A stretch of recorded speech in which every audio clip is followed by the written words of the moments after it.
Thank you. Well, thank you all for being here today. It is just such a privilege and honor to be able to be at this extraordinary event, and just a huge thank you to the Duke I&E department for facilitating this.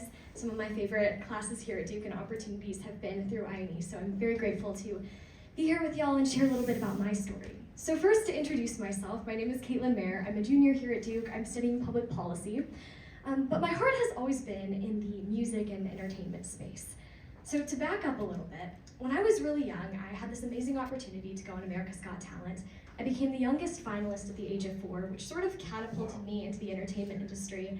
I did some movies, some TV shows, had a really amazing time performing domestically and internationally at the White House, and it was incredible. A very unconventional childhood of sorts, but one that was very rewarding and one that I just absolutely loved every moment of. And within that childhood was lots and lots of performances.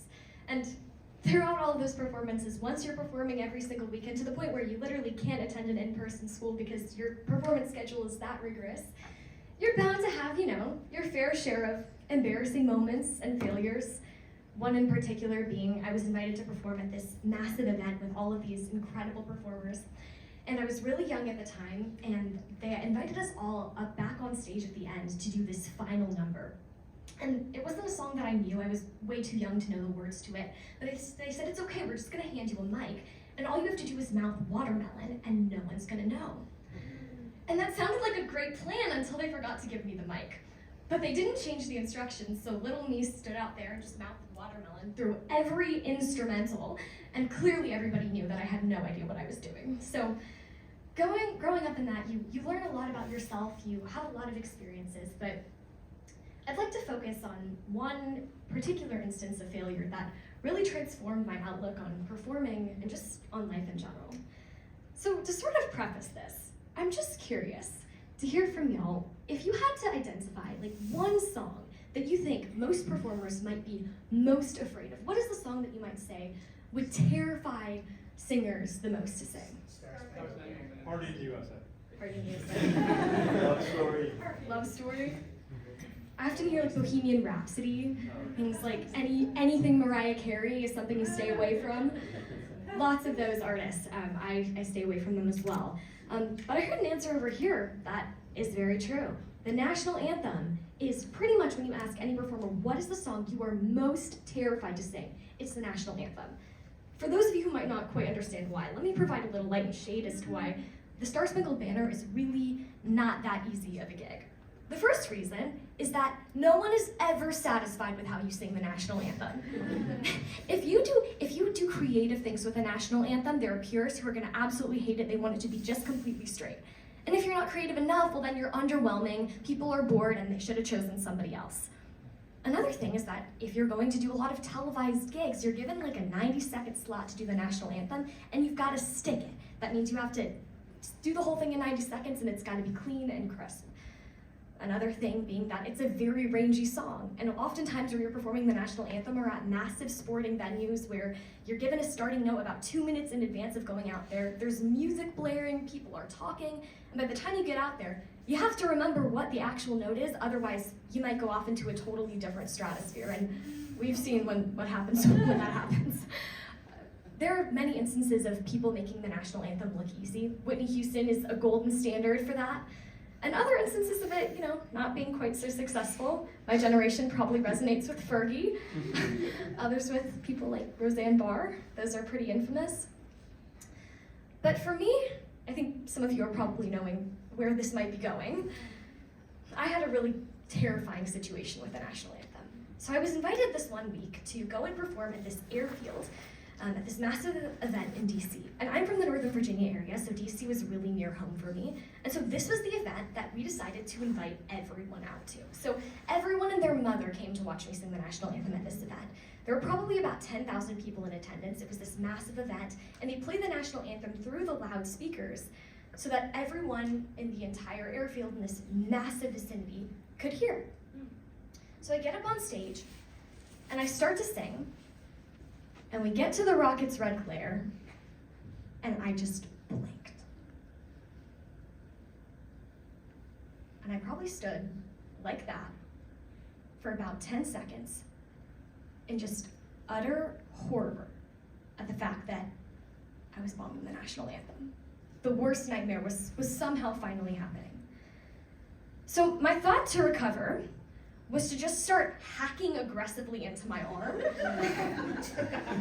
So I'm sitting there, and that's literally what I do for about 15 seconds, is I just cough and I cough and I cough. And I'm utterly humiliated. I think most of us probably have an instance like that in our lives, whether it be a humiliating moment, something embarrassing that happened, or whether it be something catastrophic that absolutely shakes your confidence to the core. We've all had our national anthem moments. And one of the worst things about those moments is that it seems like there's nothing you can do to prepare for them. The national anthem was a song that I had sung dozens and dozens of times. I was a national anthem monkey at that point. And that was kind of scary too, because once you keep singing that song, you know that the chance of actually bombing it gets exponentially higher every time.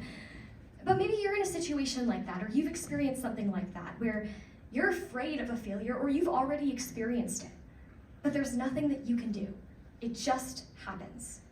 We're all going to face failures like that, and the most important thing to do is remember that sometimes you're just going to bomb the national anthem, and it's out of your control, no matter how often you practice, no matter what you've done to prepare.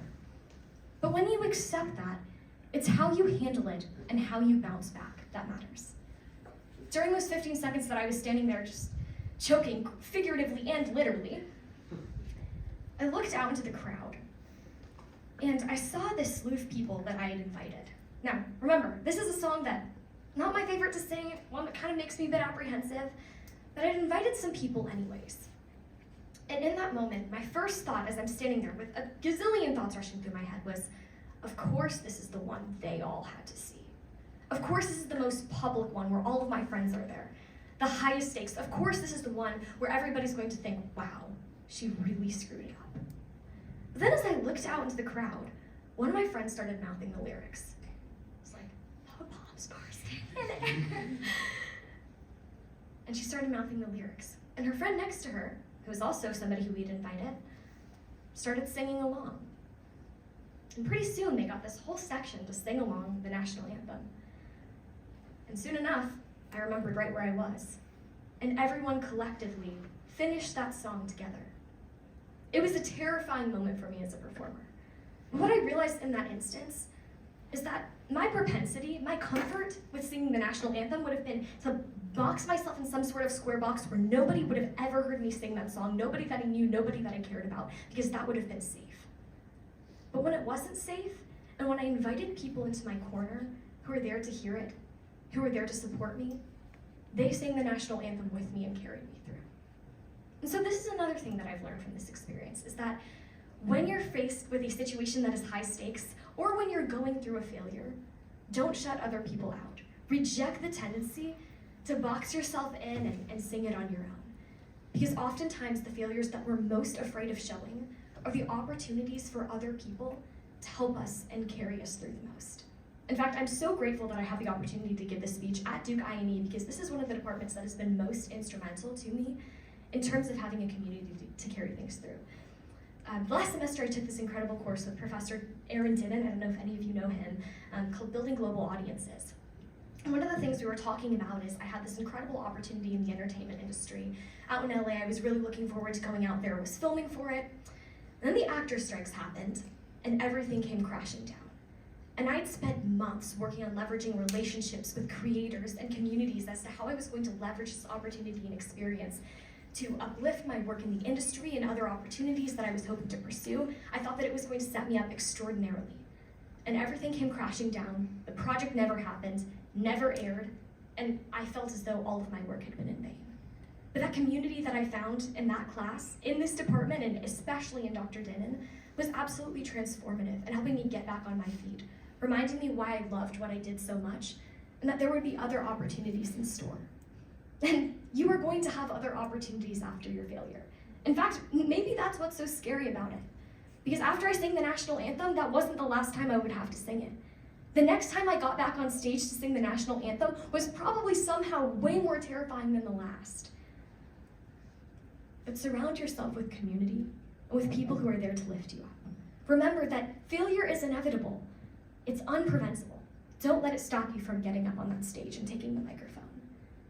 Because if there's one thing that I've learned throughout this experience, it's that oh say can you see, failure isn't everything. Thank you.